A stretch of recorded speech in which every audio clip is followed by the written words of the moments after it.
Now let's talk about intervals. When it comes to music, your two basic intervals are a whole step and a half step. A half step is the distance between one note and the note immediately next to it. So if you start at C, a half step up would be C sharp, a half step back would be B. If we start at E, from C, D, E, a half step up would be F, and a half step back would be E flat. That's a half step. A whole step is two half steps. So the distance from C to D is a whole step because it's two half steps.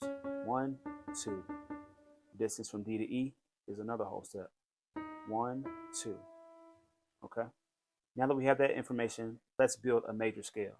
To keep it simple, let's just start with the white keys. If you played the 7 white keys, that will give you the C major scale. C, D, E, F, G, A, B, then we'll start over. And that relationship is as follows. 1, whole step, half, whole, and then a half to start over at the 1.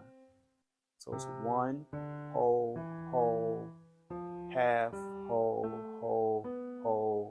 1, whole, half, whole, 1. So I'm going to play it a couple times just so you can get the sound in your head. Many of y'all have heard do, re, mi, fa, sol, la, ti, do. So it'll sound just like that.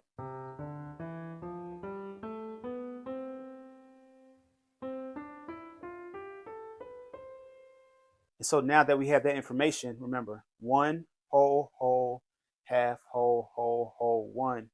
If we start at any other note on the piano, use that same formula, we'll have a major scale. So let's try C sharp major. 1, whole, half, whole, 1, whole, half, whole, 1. Starting at the 1, from here to here is your whole. Here's another whole, half, whole, and back to 1. So now you know a major scale.